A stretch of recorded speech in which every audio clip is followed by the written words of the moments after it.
আজকে রান্না করবো ডিমের কারি। একটা নতুন রেসিপি, আমার কাছে তো নতুন। ছেলে হয়ে রান্না করা। প্রথমে ডিমগুলোকে ভেজে নিলাম, তারপরে আলুগুলোকে ডিমের সাথেই একসাথে সেদ্ধ করে নিয়েছিলাম। সেই ভিডিওটা করিনি, দেখাতে পারছি না।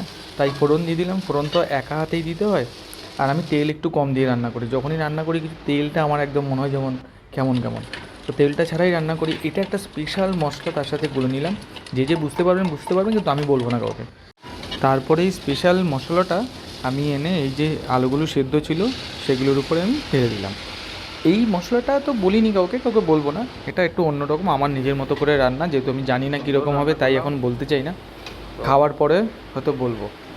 তাই একা একা করছি, দেখছি কেমন সুন্দর হয়েছে কিনা। কালারটা দেখে বেশ ভালোই লাগলো। আর ডিমগুলো, ছেলেদের ডিম ভাজা যেটা হয় আর কি, এই যে ডিম ভাজতে গিয়ে পুরো ভেঙে গেল একটা। যাই হোক, জলটা দিয়ে দিলাম, গরম জল দিচ্ছি, অবশ্যই ঠান্ডা জল কেউই দেবে না, সেটা আমার আর বলার মতো রাখে না। তারপরে আমি টমেটোগুলো ছেড়ে দিলাম, দিয়ে একটু ঢেকে দিলাম। আর ডিমগুলো তার আগেই দিয়ে দিয়েছিলাম। এখন করে দেখলাম, কি সুন্দর একটা গন্ধ! ও, ফাটাফাটি হয়েছে। এখনই তো খাওয়ার লোভ বেড়ে গেছে। মানে বেসিক্যালি আমি যখন কিছু রান্না করি তা তাড়াতাড়ি নিয়ে খেতে বসে যাই। এই খেতে বসে গেলাম, দেখলাম ভাত দিয়ে খেতে টমেটোটা একটা হালকা করে কেটে নিলাম, খেয়ে দেখি কেমন হয়েছে। ও, অসাধারণ, সত্যি অসাধারণ। খেতে হলে